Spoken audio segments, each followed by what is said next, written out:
Han, yung bagong kasal na mag-asawa, na kapitbahay natin, kawawa yung babae. Ang mukha ng chismosa, oh. Bakit kawawa? Ano ba nangyari? Sinaktan yung babae. Nananakit pala yung lalaki. Kawawa naman. Tsaka bagong kasal pa sila?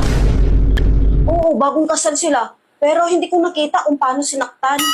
Bakit? May pasa ba yung babae? Hindi ko nakita kung may pasa.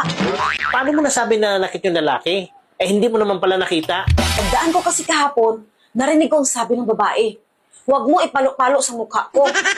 Lumamalo pala yung lalaki sa mukha. Baka naman nagkatuwaan lang sila.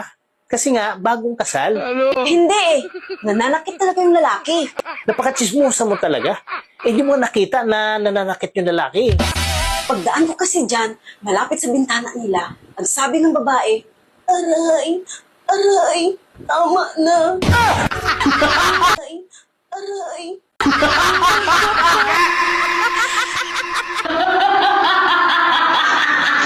Ate, anong masarap sa kiyan? Yung tao o yung jeep? Siyempre yung tao. Ha? Bakit? Yung jeep kasi, pag malapit na, humihinto. Pero yung tao, pag malapit na, bumibilis.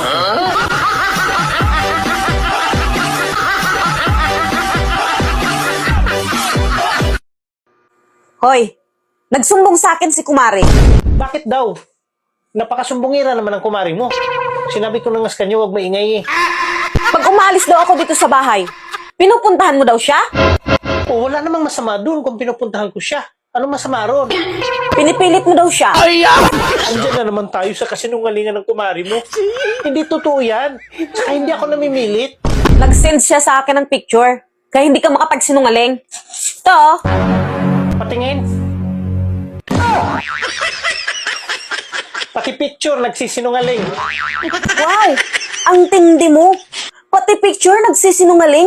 Kahit may ebidensya na, tinatanggi mo pa. Patingin nga ulit sa picture. Ito! Oh, kita mo? Pagmasdan mo yung picture, kitang-kita na walang nangyayari at hindi ko siya pinipilit. Paano mo nasabing walang nangyari at hindi pinipilit? Eh, paano ko siya pinipilit? Eh, siya yung nasa ibabaw. Paano mo nasabing walang nangyari? Tulog ako niyan. Kaya alam ko, wala nangyari. Nagtatanong lang naman. Naniniwala naman ako sa iyo eh. Pagkatapos, ano sabi ni Kumare? Sabi nga pala niya, ang dami ko daw style.